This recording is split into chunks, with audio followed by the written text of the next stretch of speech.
भाई बहुत भोग लिया है, बहुत जन्म भोग लिए हैं, एक बार मेरी प्रार्थना मान लो तो आज तक तुम्हें जो शांति और विश्राम नहीं मिला वो मिल जाएगा। खूब भोग भोग लिए, तुम्हें याद नहीं है। जैसे कई बार हमने स्मृति दिलाई कि 9 महीने मां के गर्भ में इसी जन्म में रहे, कुछ याद है? 1% भी याद है तुम्हें? ज्यादा समय नहीं हुआ, कोई 50 वर्ष, कोई 40 वर्ष, कोई 30 वर्ष, 25 वर्ष, ऐसे सब बैठे हो। आप विचार करके देखो कि ज्यादा लंबा समय नहीं गया, इसी जन्म की बात है। क्या आपको याद है कि मां के गर्भ में तुमने क्या दुख भोगा? 100 में 1% याद है? नहीं याद है। फिर पीछे जन्म की क्या जानोगे? ना भवता ना पे संसार मध्य, इस जगत में ना तुम कभी सुखी हुए हो ना सुखी हो पाओगे यदि भजन नहीं करोगे। देखो, जब बच्चापन तो सिखाया जाता है खूब बढ़िया पढ़ो लिखो, धन कमाओ, ऐसे योग्य बनो, बढ़िया है।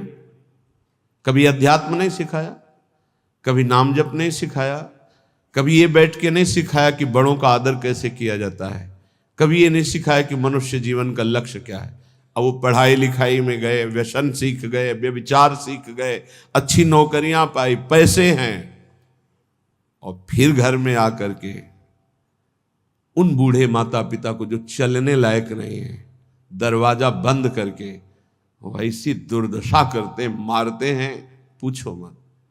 जब ये दृश्य देखने को मिलते हैं ना, तब लगता है भगवान कृपा करो इन माता पिता को जो अपने बच्चों को शिक्षा नहीं दे रहे हैं कि धर्म किसे कहते। तुम समझते हो ये धन कमाने लायक बन जाएंगे तो तुम्हें सुखी करेंगे, ऐसे जैसे जानवर को मारते हैं ना क्रूर कर्मा लोग, ऐसे बूढ़ी माता को मारते हैं, पिता को मारते हैं, पूछो मत। तब लगता है ये जानवर पैदा हुए हैं, ये मनुष्य रूप में पशु पैदा हुए हैं। पशु क्या, राक्षस है। माने मातु पिता नहीं देवा, साधुन ते करवावें सेवा, जिनके ये आचरण भवानी, भगवान शंकर कहते निश्चर सम जानो प्राणी। निश्चर कहते राक्षस को, वो राक्षस है। तुम अपने संतानों को राक्षस मत बनाओ। ये जो केवल तुम मात पिता बाल कहीं बुलावे, उदर भरे सोई जतन सिखावे, तुम राक्षस बनाने की चेष्टा कर रहे हो। बहुत सज्जन बेटा एक आया था अभी 2-4 दिन के अंतर्गत एकांतिक में, उसने कहा मेरी माँ कहती कि तुम्हारा मोबाइल तोड़ देंगे यदि तुमने सत्संग सुना। मेरा बाप कहता है कि तुमको हमारी कसम है यदि वृंदावन गए।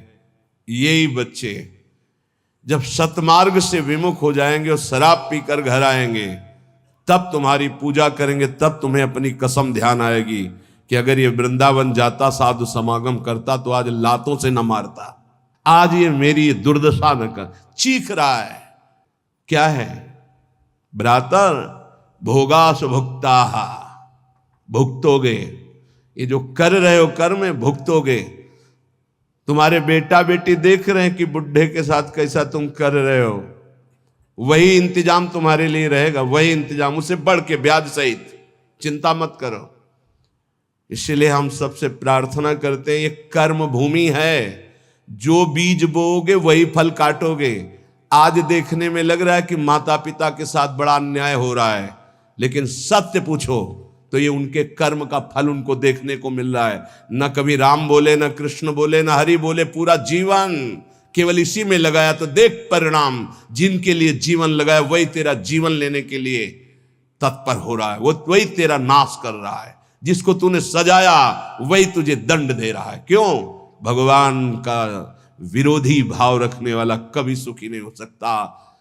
हनुमान जी महाराज रावण को कहते, हाथ जोड़कर विनती करता हूं राम जी की विमुखता का त्याग कर दे, नहीं शंकर साहस विष्णु अज तो ही सकहि न राख राम कर द्रोही। मैं सभा में कह रहा हूं, ये हजारों हजारों ये भगवत स्वरूप महापुरुष भी तेरी रक्षा नहीं कर पाएंगे। तेरा विनाश हो जाएगा यदि तू भगवान से विमुख रहेगा। हे भ्रातर भोगा सुभुक्ता की न इव भवता नापि संसार मध्य। संसार के बीच में तूने क्या क्या नहीं किया। बहुत से पाप किए, बहुत से भोग भोगे। अब बुद्धि ठिकाने लगा लो, सावधान हो जाओ। अभी सब मिटा सकते हो। सब गलतियां मिटा सकते हो, अभी बहुत अच्छे बन सकते हो, अभी भगवत प्राप्ति कर सकते हो। पूरा जीवन गलती करता रहा, जामिल अंतिम में नारायण निकल गया तो भगवत प्राप्त हो गया। अपना पता नहीं कब अंतिम, अब सुधार लो। अगर हमारी आवाज आपके कान में पहुंच रही है, चाहे ऐसे समक्ष बैठे हुए या यूट्यूब में, आपके माता पिता कैसे भी हो, हमारी प्रार्थना है यदि वो वयोवृद्ध हैं, चलने फिरने में असमर्थ हैं, तो पहले समझ लो उनकी बुद्धि भ्रष्ट हो गई है। तुम्हें मानना पड़ेगा। ये भ्रष्ट का मतलब होता है स्थिति से गिर जाना। अब वो ठीक नहीं बोलेंगे, वो आपको गाली देंगे। आप घी चुपड़ी रोटी सब्जी दाल सब देंगे, फिर भी वो आपको गाली देंगे।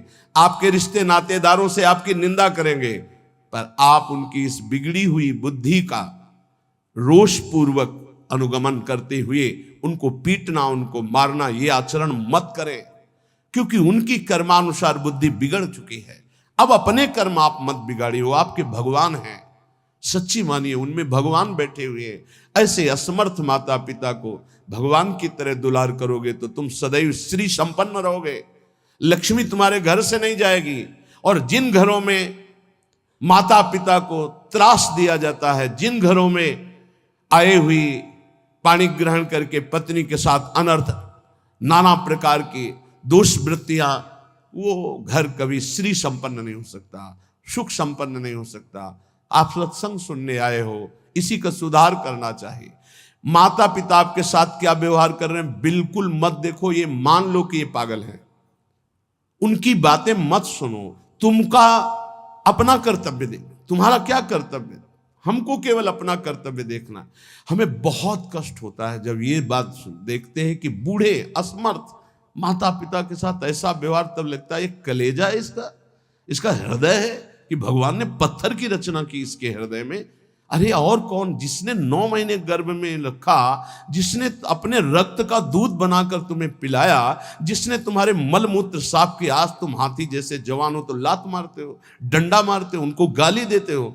चिंता मत करो, तुम्हारे लिए ब्याज सहित व्यवस्था है, ब्याज सहित दंड मिलेगा। अगर तुम्हें थोड़ा भी ये पता है कि भगवान है तो इतना समझ लो उनके वचन भी हैं, अवश्य में वो भोक्तव्यम कृतम कर्म शुभाशुभम, शुभ और अशुभ कर्मों का भोग भोगना पड़ता है। फिर माता पिता ये तो साक्षात भगवान है, इनके प्रति ऐसा ये कुछ भी बोले। हमने देखा है वयोवृद्ध आदमी की बुद्धि पतित हो जाती। पतित अगर जीवन भर भजन नहीं किया ना, तो पतित का मतलब होता है स्थिति से गिर जाना, भ्रष्ट होने का मतलब है गिर जाना। अब उसको जो बोलना चाहिए वो नहीं बोल पाएगा। उस समय हमको क्रोध नहीं करना कि हम तो इतना खवाते पिलाते हैं, ये हमारी निंदा करते हैं। ये हम बहुत गूढ़ बात आपको कह रहे हैं। जिसने अपने माता पिता की सेवा कर ली, उसने भगवान को प्रसन्न कर लिया। उनके नाराज रहने पर, उनके गाली देने पर, उनके तिरस्कार करने पर भी। पर हमारी प्रार्थना है, हम जो शब्द कह रहे हैं उसे ध्यान से सुनिए। जो माता पिता असमर्थ हो चुके हैं, चलने फिरने लायक नहीं है, उनके वर्ताव और उनके कटु वचनों पर ध्यान न दिया जाए। उन्हें भगवान की तरह पूजन करके उनकी सेवा की जाए। जितने दिन जिए खूब मेहनत करके कमाओ, उनको खाओ पियो, कपड़ा लत्ता, सुखपूर्वक जीवन, तो तुम्हारा लोक और परलोक दोनों बन जाएगा। ये शब्द हम शर्त इसलिए रखते हैं कि जो माता पिता अपने कर्तव्य का पालन करना नहीं जानते हैं और अभी चल फिर रहे हैं, मनमानी आचरण करते हैं, गंदे विचारों का पोषण करते हैं, पोषण करने वालों का शोषण करते हैं, ऐसे माता पिता के लिए नहीं कह रहे। हम उन असमर्थ माता पिता के लिए कह रहे हैं कि जिनकी वास्तविक बुद्धि बिगड़ चुकी है, शरीर सेवा में समर्थ स्वयं नहीं रह गया है। अब हमारा कर्तव्य बनता है वो गाली दे, वो पड़े पड़े हगे, तो भी हमें उनकी सेवा करनी चाहिए। निश्चित भगवान प्रसन्न हो जाएंगे, निश्चित। हमने आपको कई बार उदाहरण में बताया है महाभारत का प्रसंग। एक महात्मा कश्यप नाम के थे, तो एक वृक्ष के नीचे बैठे ध्यानस्थ थे। जब एक बगुली बीट कर दिया तो ऐसे माथे से गिरा, तो ऐसे देखा और रोष पूर्वक देखा तो भस्म हो गई, आग लग गई और जलकर राख होकर गिर गई। उनको लगा मेरी तपस्या बहुत पावरफुल हो गई। एक घर में गए, भिक्षाम देहि, एक साध्वी, भगवत भावपरायण, पति को भगवान मानने वाली पतिव्रता देवी निकली, प्रणाम किया। ब्राह्मण कुछ क्षण रुकिए, अभी मैं आपको भोग लाई। जेव ही वो घर गई तो दूसरे दरवाजे से उसके पति आ गए। बिल्कुल ध्यान से सुनना, अपने पति को साक्षात भगवान मानना, अपने पति की ही आराधना में तन्मय रहना, ये पातिव्रत बड़ा महान धर्म है। इसी से भगवान शंकर, ब्रह्मा और विष्णु को 6-6 महीने के बालक अनसुईया जी ने बना दिया था। लेकिन ये बहुत दुर्लभ बात है जो अपने देह को पावन करके, एक पति को समर्पित करके आजीवन वो देवी। ये भारत यति और सतियों का देश है। धर्म की यहाँ जय जयकार सदैव होती रही, होती रहेगी। हाँ, थोड़ा कम ज्यादा अंतर पड़ता रहेगा। अब आज क्या धर्म को समझे जो बॉयफ्रेंड गर्लफ्रेंड ये दलित दुराएं दिमाग में बैठ गई है, ये क्या समझेंगे कि धर्म किसे कहते, पातिव्रत धर्म किसे कहते, एक पत्नी व्रत किसे कहते हैं, जिसका पाणी ग्रहण किया, आजीवन निर्वाह किया। अब वो पति सेवा में पति को बैठालना, उनको जल पिलाना, फिर इसके बाद कहा भगवान आपके घर में एक अतिथि भगवान उस दरवाजे पर आए, आदेश हो तो मैं उनका स्वागत करूं, भिक्षा दे दूं। कहा तत्काल जाइए, तत्काल जाइए। वो कुछ फल फूल अन्न आदि लेके गए। आप इतना विलंब क्यों किया? वो तो उस रोष में थे कि हमारा तप बढ़ चुका है, मैंने बगुली के देखा था वो भस्म हो गई। तो उनका भगवान शांत शांत, विलंब का कारण, मैं एक पतिव्रता हूं, मेरे प्रभु मेरे पतिदेव आए, मैं उनको आसन दिया, जल पिलाया, फिर उनकी अनुमति से आपको देने आई हूं। उनका तुमने हमको ऐसा वैसा महात्मा समझ लिया क्या? तो उसने कहा महाराज तुम्हारे उस वृक्ष की बगुली नहीं हूं कि तुम्हारे देखने से भस्म हो जाऊंगी। मैं एक पतिव्रता हूं जो बैठे बैठे तीनों लोकों का दर्शन कर रही हूं अपने पातिव्रत धर्म के व्रत से। बहुत बड़ा बल होता है पातिव्रत धर्म में, ये कोई खिलवाड़ नहीं है। गृहस्थी कोई साधारण धर्म नहीं, आप लोग जिसे बिल्कुल अवहेलना कर रहे हैं कि हम तो गृहस्थ हैं, हम तो विषयी हैं। अरे भगवान के अंश हो, तुम जहां हो वहीं से भगवत प्राप्ति कर सकते हो, इतनी सामर्थ्य आप में है।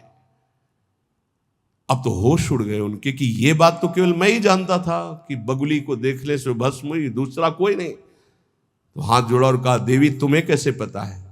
तो उन्होंने कहा इतना ही नहीं पता, मुझे सब कुछ पता है आपका, मुझे पूर्व जन्म का भी पता है आपका। मैं अपने पति की सेवा के प्रभाव से त्रिकालज्ञ हो चुकी हूं। जाओ, अभी तुम्हें सच्चा ज्ञान प्राप्त नहीं हुआ, सच्चा ज्ञान प्राप्त कराने के लिए अमुक प्रांत में जाओ और वहां जो मांस बेचने का व्यापार करते थे कसाई के रूप में, वो जन्मे थे उस कुल में, लेकिन वो खरीद करके मांस व्यापार उनकी कुल परंपरा का, वहां जाइए और वो तुम्हें धर्म का उपदेश करेंगे। विचार किया कि इतने सिद्ध महापुरुष है, अपने पातिव्रत धर्म से मुझे जाना चाहिए। वहां गए तो कितना चाहिए, जो जितना वैसा घृणित ये उपदेश करेगा धर्म का। चलने लगे तो उनका कश्यप जी, बिना परिचय के परिचय, कश्यप जी रुकिए, रुके, आपको अमुक गांव की पतिव्रता पत्नी ने भेजा है ना? हाँ, पहले फोन तो था नहीं कि फोन कर दिया होगा। बोले आप रुकिए, मैं अपना व्यापार रूपी पूजा कर्म कर लूं, फिर आपको मैं उपदेश करता हूं। आश्चर्यचकित हो गए, इतना मलिन कार्य करने वाला और त्रिकालज्ञ है, ये भी बिना परिचय के परिचय जानता है, और वो पत्नी ने क्या कहा ये मुझे कैसे? बाद में जब अपनी सेवा से निवृत्त हुए तो दुकान को अपनी प्रणाम किया, पैर छुआ और वो कर्म भगवान को समर्पित किया कि मुझे जिस कुल में जन्म दिया वो मैं कर्म कर रहा हूं और नाम जब निरंतर चलता। उन्होंने कहा पहले तो मैं पूछना चाहता हूं आप इतना निंदनीय कर्म क्यों करते हैं? तो उनका है मेरी कुल परंपरा से चल रहा है। फिर तुमको इतना पवित्र ज्ञान कैसे हो गया तीनों काल का?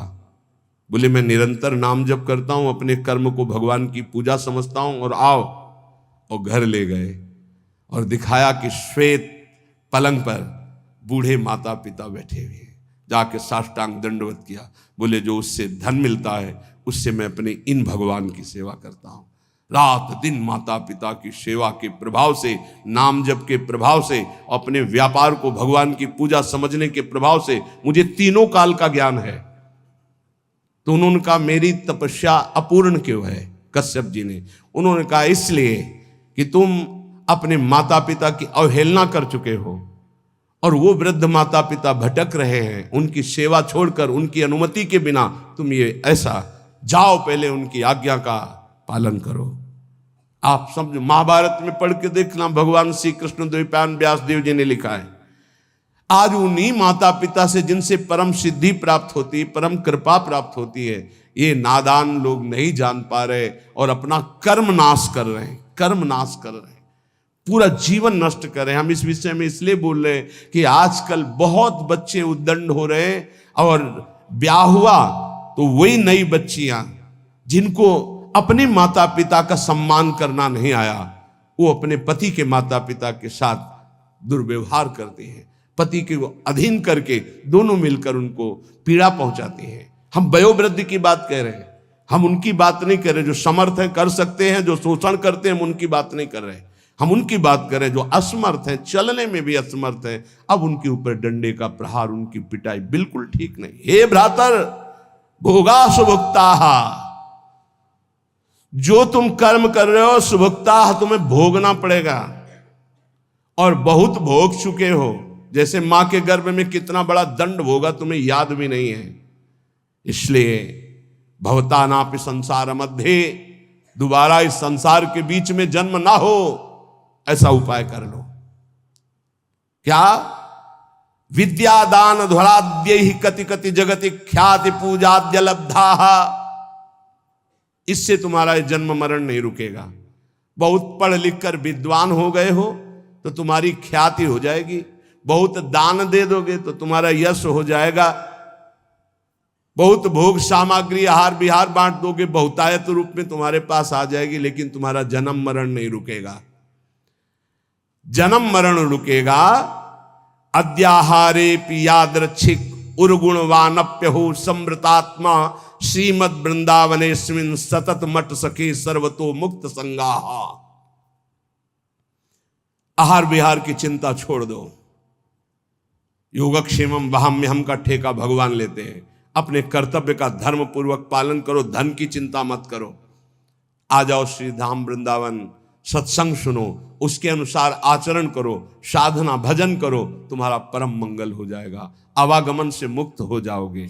हे सखे वृंदारण्यम त्यजेति प्रवदति यदि कोप्यस्य जिह्वाम छिन्नमि श्रीमद् वृंदावनान् माम यदि नयति बलात् कोपितम हन्यवश्यम। यदि किसी ने मुझे वृंदावन से बाहर जाने की बात कह दी तो मैं उसकी इतनी अनन्य निष्ठा है श्रीपाद की, बोले आप एक बार आइए, तो फिर उसे कहना पड़ता है कि क्षमा कीजिएगा, श्रीधाम वृंदावन का क्षेत्र संन्यास है। क्षेत्र संन्यास का तात्पर्य होता है मैं जिस क्षेत्र में संन्यास ले रहा हूं उस क्षेत्र का कभी त्याग नहीं कर सकता, इसे क्षेत्र संन्यास, अनन्य निष्ठा। और कह रहे हैं यदि कोई मुझे रिश्ते नाते या किसी संबंध से बलात् वृंदावन से बाहर करने की कोशिश करेगा तो मैं उसको श्रीमद् वृंदावनान् माम यदि नयति बलात् कोपितम हन्यवश्यम। बहुत जोर की बात है, बहुत होश में सुनना। ये दो बातें तो हो गई अनन्य निष्ठा की, अब रहने की बात कर रहे हैं। एक गजब की वृंदावन की निष्ठा है श्रीपाद प्रबोधानंद जी की। जबान काटने का मतलब होता है मैं तुम्हारी बात नहीं मानूंगा। देखो नहीं, जैसे गुरुजन बात कर रहे हो तो आप उन्हें कहते क्यों बार बार हमारी जबान को काट रहा है, जो मैं बोल रहा हूं बात मान। जबान काटने के दो अर्थ होते हैं, एक मूर्खता पूर्वक अर्थ निकाला जाए तो बोले जबान पकड़ के काटना, और एक होता है बात ना मानना। इस सरल शब्दों में संत किसी की जबान नहीं काटते, संत उनकी बात नहीं मानते, यही है जबान काटना। बोले हमारी जबान को बार बार काट रहे हो, हम जो कह रहे हैं उसको नहीं मानना मतलब जबान काटना। उसको सरल शब्दों में समझिए। और मारना का तात्पर्य होता है हम आपको आज से अपना नहीं मानते, जैसे ध्रुवदास जी ने इसे सरल भाषा में कहा, माता मित्र सुतादित्य तज ध्रुव तिनको पास, वृंदावन के वास को जिनके नाई हुलास। वो कोई भी हो, हम अपना संबंध नहीं मानते हैं जो हमें वृंदावन से बाहर कर सके, ऐसे इसका अर्थ लो। अब जो कह रहे हैं वो बहुत गूढ़ विषय है। कामम वेश्याम उपेयाम न खलु परिणया यान्यतो यामि कामम चौर्यम कुर्याम धनार्थम न तो चलति पदहंत वृंदावनान में। कैसे अर्थ पड़े, हिम्मत नहीं पड़े। कामम वेश्याम उपेयाम न खलु परिणया यान्यतो यामि कामम। बहुत ऊंची निष्ठा है, इसलिए समझ पाना बहुत कठिन है।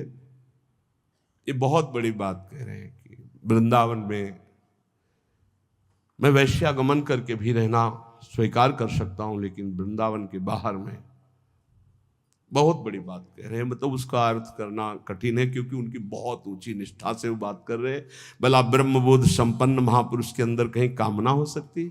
भला ऐसे अंतःकरण वाले महापुरुष जो प्रेम में निष्ठ है, उनके अंदर कहीं कामना हो सकती है? लेकिन निष्ठा की चरम सीमा का स्वरूप है। ये निष्ठा की चरम सीमा समझ पाना बहुत कठिन बात होती है, बहुत कठिन बात होती है। रसिक अनन्यमाल में एक चरित्र आता है कि वो उनके गुरुदेव भगवान हरिवंश महाप्रभु थे। उन्होंने बताया, जैसे हरिराम व्यास जी को श्याम श्यामा पद कमल संग शिरनायो, श्याम श्यामा के चरणों की जो आराधना करने वाले भक्तजन, उनकी आराधना से निश्चित प्रिया प्रीतम की प्राप्ति हो। उन्होंने गृहस्थ में थे, वो अपने घर में साधु सेवा विस्तार करने लगे।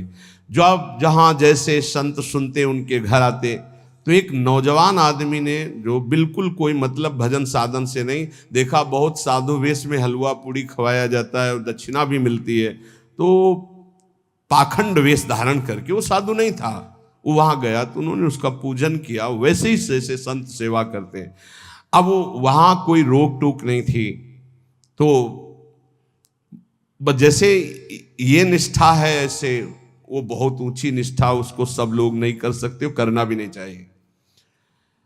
अब उनके घर में एक नवयुवती बच्ची थी जो ब्याह योग्य थी, और माता पिता और सब खूब वैभव ऐश्वर्य और साधु सेवा करते थे। रात्रि में छत में गर्मियों में शयन होता है, तो संत, जो संत नहीं थे, केवल वेश मात्र था, वो कुछ ऐसी चेष्टा, बड़ा प्रसंगम सारांश में किया, निष्ठा का स्वरूप। सुबह हुआ, अब आंगन में माता पिता, और वो समझ गया था कि देख, अब वो घबरा रहा था, उसके प्राण व्याकुल होते कि मारे गए हम। तो हाथ जोड़ा दोनों ने, कहा प्रभु मैं सदैव संतों को भगवान मानता रहा हूं और आपको भी भगवान मानता हूं। आपने जो भी चेष्टा की, मैं समझता हूं मेरे राधा वल्लभ लाल का ही इशारा था। आप इस बेटी का पानी ग्रहण करें, सारा महल और ये सब ऐश्वर्य आपका, और मुझे आदेश करें, अब मैं अपने गुरु हरिवंश चंद्र जी के पास वृंदावन जाकर, और चल दिए सब छोड़ के। ये ऐसी निष्ठाएं कहीं हजारों में नहीं होती, कोई बिरला। तो जैसे श्रीपाद कह रहे, बहुत ऊंची निष्ठा की बात है, इससे साधारणतया ना ले लिया जाए, क्योंकि जो ब्रह्मबोध संपन्न महापुरुष है, नहीं स्वात्मा रामम विषय मृग तृष्णाम भ्रमयति, और दूसरा जो प्रेम में, वहां कहीं गुंजाइश ही नहीं है, ये निष्ठा की केवल बात है। कह रहे कि यदि तो बोले चोरी करके खा लूं, चौर्यम कुर्याम धनार्थम न तो चलती पदम हंत वृंदावनान में, एक कदम वृंदावन से बाहर नहीं होऊंगा, चाहे मुझे छीन के खाना पड़े, चाहे चोरी करके खाना पड़े, चाहे वृंदावन वृंदावन वृंदावन। इसीलिए इसकी व्याख्या ज्यादा नहीं की कि ये अज्ञानी जीव नहीं समझ पाएंगे। परिहासे प्यन्या प्रिय कथन मुक्तोति बधिरहा। देखो देखो, आप समझना, अगर मैं कभी हंसी मजाक में भी बुरा बोलने की बात आएगी तो गूंगा बन के रहूंगा, कभी किसी को कष्ट देने के लिए हंसी मजाक भी नहीं करूंगा। परिहासे, ऐसे महापुरुष, भला जरा सोचना, इसीलिए वहां रुक रहे थे कि शायद है बहुत लोग बाहर के भी बैठे ना समझ पावे इतनी ऊंची स्थिति की बात और महापुरुष की बात का उपहास करने लगे। परिहासे प्यन्या प्रिय कथन मूकोति बधिरा। यदि किसी का अप्रिय दुख भरा मेरा वचन उनके कान में पहुंचने को अप्रिय वाला हो तो मैं जिंदगी भर मौन रहूंगा, कभी बोलूंगा नहीं, परिहास में भी नहीं बोलूंगा जिससे किसी का हृदय दुखी हो। और परेशान दोषानुश्रुति मनु विलोकेंधनयनहा। यदि वृंदावन में कोई गलत कर रहा है ऐसा मेरे नेत्र देखेंगे तो कभी देखने लायक नहीं रखूंगा अपने नेत्रों को।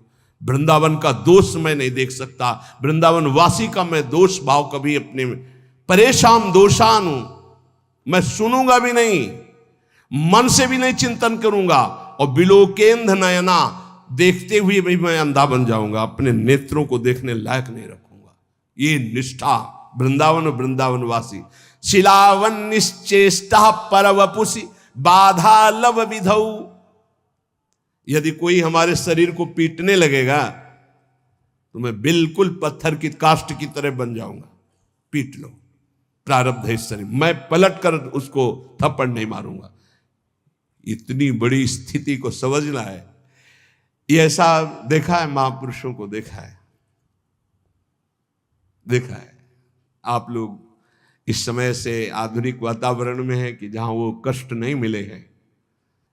नीचापमाने सुधा, नीच पुरुषों द्वारा किया हुआ अपमान अमृत के समान सहा जाता है। ये अवसर होते हैं, ये कृपा होती है। आप कैसे समझोगे इसे कृपा कहते हैं? ये परीक्षा होती भूमिका बदलने के लिए। ऐसे भूमिका बदलती है अध्यात्म की, बड़े बड़े महापुरुषों की। चाहे कोई कितना भी मुझे कष्ट दे, पीटे, मैं पत्थर के हृदय रख करके सह जाऊंगा कभी। शिलावन निश्चेष्टा, कोई चेष्टा ही नहीं करूंगा, पत्थर में जैसे डंडा मारो कुछ नहीं बोला ऐसे। पर वपुष बाला लव विधो, लेश मात्र भी पीटने वाले को कष्ट नहीं होने देंगे। यही उमा संत के यही बड़ाई, मंद करत जो करे भलाई। हे प्यारे, ऐसे वृंदावन वास करो, ऐसे वृंदावन वास करो। ऐसी निष्ठा तो आखिरी जन्म है। वृंदावन में सत्संग सुन रहे हो, नाम जप करो, नहीं वृंदावन वास है तो आश्रय ले लो, पर इतने सहनशील रहो तो ये आखिरी जन्म है। बार बार जन्म मरण के चक्र से मुक्त हो। मानव जीवन केवल अच्छी कमाई के लिए है।